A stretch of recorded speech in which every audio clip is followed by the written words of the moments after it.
Hello and welcome back everyone. This is a follow-up video to a recent video that I just released going over some poor decision making by productions over the course of the challenge. I talked about the negative. This video is all about the positives. What are some good ideas that production had over some seasons? And for this video, we're gonna start off with fresh meat. Now I am talking about season 12 and season 19, fresh meat 1 and fresh meat 2, but I'd almost open up that definition of fresh meat even further out, talking about season 27, season 33, and season 41. I don't think the challenge ever went wrong, having half established veterans with half completely new players. I mean, Season 12, Fresh Meat was the first ever paired season, and it wasn't like they just picked up random strangers off the street to come onto the challenge. These players went through a very rigorous vetting system. A lot of them made it so deep into other casting processes for like real world and road rules but came up short, and we got some incredible legends over the first two Fresh Meats. Those seasons were fantastic, but then even going further, I think Battle of the Bloodlines is highly underrated. The last time I watched it, I was quite surprised how entertained I was with that season. Season 33, I would say, is one of the best seasons in the 30s, but also would say that it is definitely like a top 10, top 8 challenge season overall. And even season 41, where a lot of the audience would say that it is one of the best newer seasons of the show. I think Fresh Meat seasons were able to revitalize the show. The contestants that they brought in was a huge breath of fresh air, and their impact on the show overall is very, very noticeable. Now, I just mentioned season 33 in the last segment, and something that I want to bring up from season 33, it's very small, very minor, and we really have never seen it before and after, unfortunately, but I truly, really enjoyed them having the Relic. There's been so many times in the challenge where the same players, whether they be rookies or veterans that don't have a good social game, will be sent in over and over and over again into the elimination, either fighting and clawing their way to the final, having been in as many as 5 eliminations, or they go down to the fate of what majority of them do, is that if they see more than one elimination, they get eventually eliminated. But in season 33, they decided to change things up, that if you won an elimination, it didn't matter how you got down there, whether you were voted down or chosen, if you won the elimination, you would be immune for the following week. I thought that that was fantastic. I loved the idea of the Relic, and I was kind of hoping that it would continue further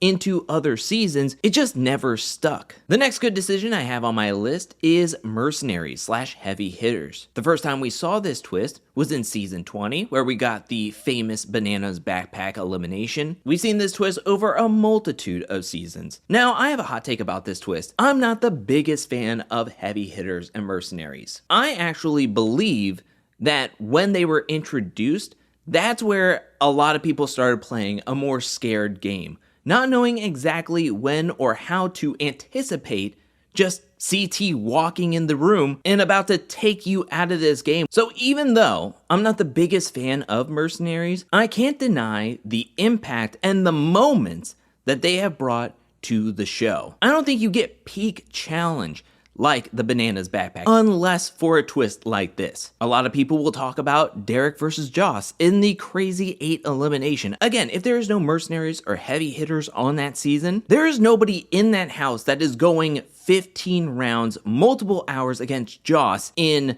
Crazy 8s. I think of Cam versus Tori. It's always a surprise. It's always a big time moment. And like I said, it has such an impact on the game that it is quite exciting when somebody you weren't expecting just walks into the door and is ready to compete. The Challenge 39 wasn't the best season, but having some of the champions come into the show, going head to head against somebody else for prize money, definitely did help that season become more exciting, and it launched into the third phase of that season that did ultimately make that show a lot better than how it started. Next up, I have the draw from free agents. Before we get too deep into the specific draw, I would say that the season free agents overall was a fantastic idea. I love that it is a solo game where every daily challenge can be different. Performance matters, even though last place doesn't go directly into the elimination, Performance matters because then you have to go to the draw where there is some bit of random in that you don't know who you're going to be going in against any single episode.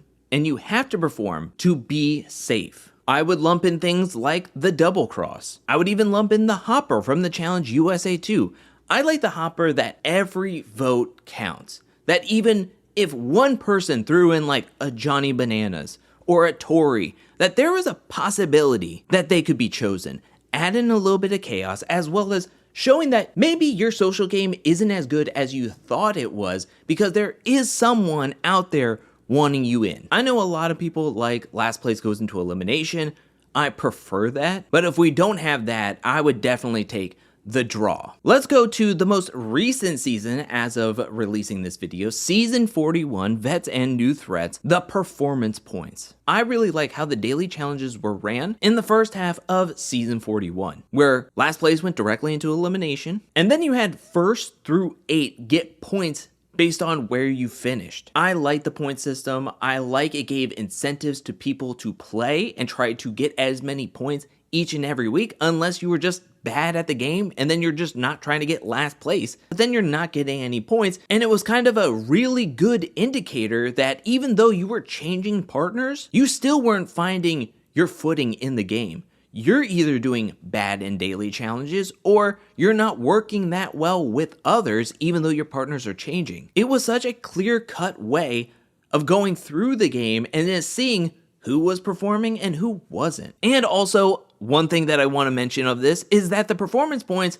served their purpose and was done within the regular season. The performance points didn't linger on forever and then had some monumental impact in the final. Like some twists I mentioned back in the other video that I made about the bad decisions. There was one point recently that the challenge was trying to reach bigger and bigger audiences, where we had like 8 spin-offs in 1 year, where you had the Challenge Argentina, the Challenge Australia, Challenge UK, the Challenge USA. That all led up to the Challenge World Championship. Now, even though it was a bit of a mixed bag for some of these spin-offs, I thought that the product of the Challenge World Championship was phenomenal. And looking over the 2 seasons of the Challenge USA and Challenge USA 2, I really wish they would have continued on doing a challenge over on CBS to help be a bridge from taking players who show up on Survivor, Big Brother, Amazing Race, that they can funnel the players that are good on those seasons into the challenge like CBS, USA, whatever they want to call it, and then link up over to the Challenge flagship show. I mean, when you take a look at the numbers that the Challenge USA was doing and compare them to what they were doing on MTV, it's like, why wouldn't you try to use that as a funnel to try to bring people over? Help boost up ratings, help get synergy on there. I mean, it was nice to see some of the MTV players even on the Challenge USA 2 to be even a bigger bridge. It's kind of unfortunate to see that they had a decent product in USA and USA 2 and completely just go never again. Luckily, we are seeing some players from the Challenge USA and USA 2 making their way over to the Challenge like even 42, but I just think, what if? Because the Challenge USA 2 was actually one of the best spin-off seasons that we have had in quite some time, excluding All-Stars, of course. But I felt like there was something there. And then also on top of that, we just had so many spin-offs in 1 year, and we can't have like another world championship. That was such a great season, and there were so many great competitors and challengers from those other spin-offs that are just, what, gone now? We saw them on the World Championships. We saw them on season 39. But where are they now? Can we not bring some of them back? Like Kiki and Troy, Kaz, Tristan, anybody? And finally, I'm ending on a pretty obvious good decision by the Challenge production team, and I'm talking about Elimination Games. Elimination Games at this moment are just like an established part of the show. It's not the Challenge without Elimination Games. Not without challenges, but not without Elimination Games. But that wasn't always the case. To start out with the show, they didn't have eliminations up until season 5, where they added vote outs. Then they went to Elimination Games in season 7 and season 8, went back to vote outs to see how it went, then they came back to Elimination Games and kind of stayed there until season 16, and then they just locked in Elimination Games from here on out. It's something that differentiates the challenge from all other reality TV shows. I mean, if you're thinking about it, nearly every reality TV show ends in vote outs, whether it's Big Brother, Survivor, Traitors, House of Villains. The challenge was right there with vote outs, but production was like, what if we gave them a chance to win themselves back into the game? They can be voted into elimination, but they should be able to win themselves out. And I just thought that that is